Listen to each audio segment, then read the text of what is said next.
Hey everybody, how you doing today? I'm doing dishes right now, which has turned out to be like one of the more popular segments on this channel. So I don't know, I'll do it. Um, Yesterday I talked about Doug Ford's announcement regarding the pandemic, and today I think it's worth talking about the inconsistencies that exist within his policy and within his rhetoric and within what's actually happening.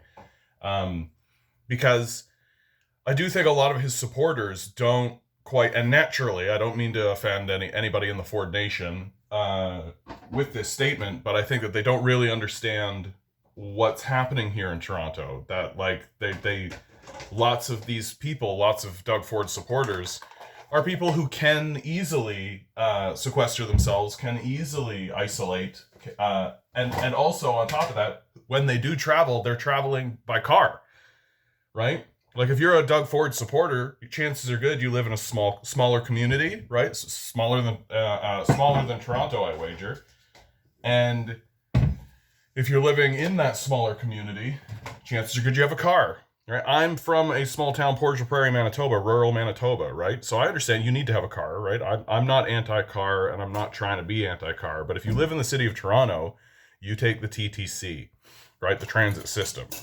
Um, and what that means is that like these non-essential service workers, right, who are still at work, Doug Ford, like we're taking the TTC. We don't have cars. It's too expensive to have a car in Toronto. You can't do that. So we take the transit. That means that anytime any of these workers get to work, they're all going on on a transit unit, right? Like it'd be like if your whole neighborhood just got into a single car, and then we're told to self isolate. So it's to us, it seems extremely inconsistent. It seems extremely strange, and I do want to bring that up to start with because I just think that there might be a not a misunderstanding, but just like a like there are people who I think might not actually be thinking about that. Like if you drive around all the time, like if that's what you're doing, you're not necessarily thinking about the TTC. And I think it's worth bringing up that the people who are tied to the TTC, this seems extremely inconsistent and seems extremely odd. But nothing is more inconsistent than Doug Ford saying to everyone, do not go out except for essential services. Do not go out except for essential services. We're going to keep all of these non-essential services open.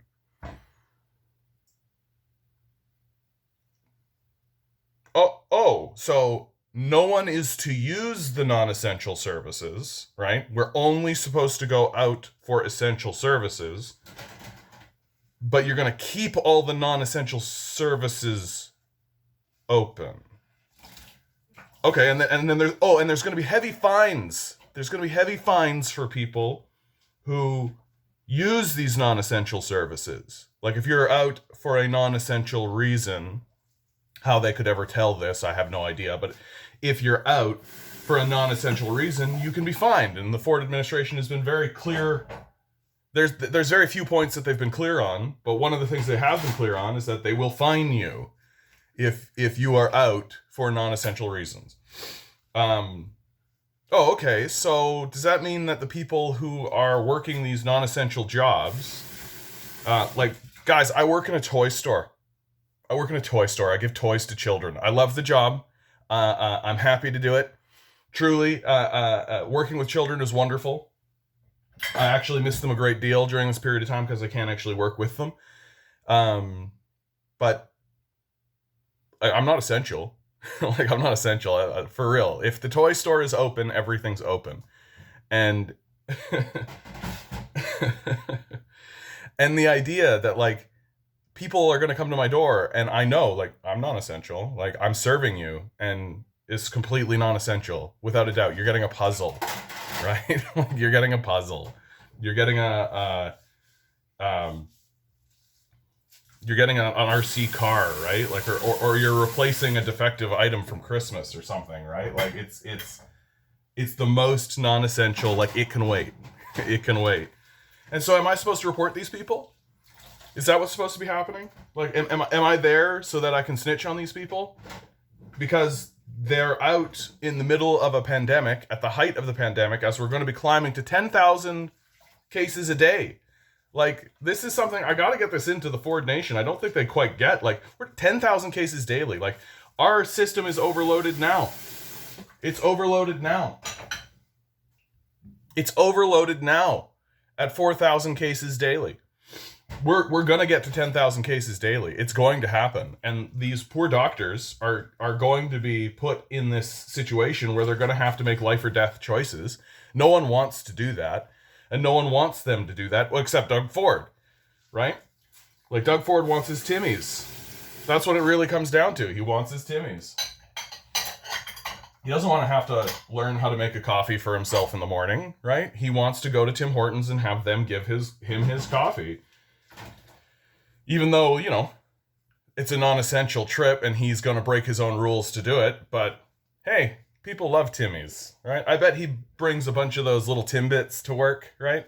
Right? It's a nice thing. Like, I think Doug Ford does do that sort of thing. Like, he's the premier for a reason, right? He responds to people. He picks that phone up. That's how the Fords are. And Doug Ford has really shown the world that to be a politician doesn't require good ideas, doesn't require being thoughtful or even having a vision, right? What it really requires is that when someone calls you, you pick up the phone and then you deal with their problem. That kind of Wild West sheriff view of politics, which works, obviously. Like, obviously it works. He's the premier. So, but right now he's spewing an inconsistent message. I shouldn't say spewing, that's mean, but he's stating an inconsistent, incoherent message, right? Stay home. Everyone stay home. Do not go out except for essential reasons. Do not go out for any reason other than the essentials. But we're going to leave all these non-essential services open. That's going to happen. Like, all these non-essential services, they can just stay open. So either, and so it's not shocking at all that, like, we've polled the populace, like, we've polled them, and the majority of the populace is no longer taking this pandemic seriously, right? They aren't. The majority of the populace is in a place where they're just like, I'm not, like, what is that? And this is the reason why, right? The reason why is because Doug Ford and the Conservatives are not treating this pandemic seriously, right? They're trying to play a game of rhetoric versus action, and actions speak louder than words, right? Like, people see through it. Even if you are a Ford supporter, right, you see through it. Obviously, it's not difficult to see that he's not really doing what needs to be done. And if he's not going to take it seriously, like, if the toy store's open, I might as well go, right? And obviously that must be fine, right? That's really the truth. Like, obviously that must be fine. Like, we elected Doug Ford to make these decisions for us, right? He's our leader. And he can stand there and say what he wants. But if these places are open, then obviously it's fine. And obviously the Conservatives must have made, you know, a decision and looked at the data and done all this kind of stuff. Forget about the fact that all the medical profession is definitely against this. Forget about the fact that the experts are actually definitely against this. Forget about the fact that during the first wave, right, my toy store was locked down during the first wave, and it worked, right? It worked. The whole gotta flatten the curve thing, all that, it worked. We have the data. You can look at it. It worked. And we're not, and so now as we're, you know, hurtling towards these enormous numbers, I got to start asking, like, well, what's the point? What's the point of, like, increasing fines or any of this kind of stuff? Because, like, is it just so that you have, like, a stat that you can point to and be like, no, we here at the Conservative Party did something. Look at all these fines we gave out. Right? Obviously we did something. Look at all the fines we gave. Well, fines aren't going to help, right? The virus doesn't care about fines. And again, I just got to go back on, like, am I the one that's supposed to be snitching on these people as a non-essential worker? And the real dicey territory, guys, like the place where I land, like, does Doug Ford view me as a person? Does he ran on a platform of for the people? Not me, obviously. Like, not me. First thing he did when he came into power was cut my wages, right? Cut my social services, right? Like, and then gave a tax break to people who make more money than me. So, like, he's not interested in me. He doesn't view me as a person, right? And this gets into, like, a real existential issue that I think we are facing as a people, which is that, like, service workers are just non-player characters. Like, if you're a video game player, or if you've seen your kids play video games or anything, right? They are a player character when they play that game. And in that game, there are figures who look like people, but are not people. They are non-player characters. And I see it all the time when I'm at work, right? I'm a service worker, and so people's interest in me goes only so far as my usefulness to them, right? I see that all the time. It only goes so far as my usefulness to them. And they don't really consider me as a person. They just consider me as a part of the store, right? That I am just a continuation. I'm the avatar of the store. I might as well be a hologram as far as they're concerned, right? And like working at Starbucks, you'd have people come in. I've heard this story, right? Someone comes into a Starbucks, they're not wearing their mask. The barista asks them, please put on their mask. And the person responds with, why? There's nobody here. Right? Right? Like, there is this mentality that people do get into, and I've seen it and I know it happens, where they do not view service workers as people. They view us as just a continuation of the corporation. That we are not, like, we don't have our own lives outside the store. And as far as they're concerned, as soon as they leave, we might as well just, like, blink like we're a hologram and disappear. Right? And for non-essential workers, for people who are being told, like, you got to still keep going to work and work in this job that I'm telling people actively not to go to, right?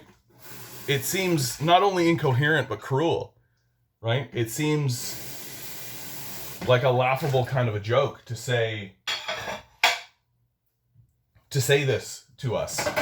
You know, it's at the height of a deadly pandemic. Get on the TTC, right? Get on the TTC, go work a job that I am declaring non-essential, not important, and I'm telling everybody not to go to. But get on the TTC, serve all those people who are breaking the rule that I am not really enforcing, and then get back on the TTC and go home. Like, where do you think these infections are coming from, guys? Like, where do you think they're coming from? And so I'll say it over and over and over again on this channel. We've been abandoned. Like, this is a full-scale abandonment. What I'm experiencing, without a doubt. And for me, it's not a matter of when or if I get COVID or if I spread that around. It is a matter of when. Right? It is a matter of when at this point. That's how I view it. All right, guys. This is going to be the end of me. This one's specifically for the Ford people. I'm actually going to put the hashtags in and everything. So, hope I don't get blown up. Like, share, subscribe, hit all the bells, hit all the whistles. Give me some money if you want. I don't know. Go nuts. Go crazy. I do love you all. Good luck out there. Oh, we're going to need it.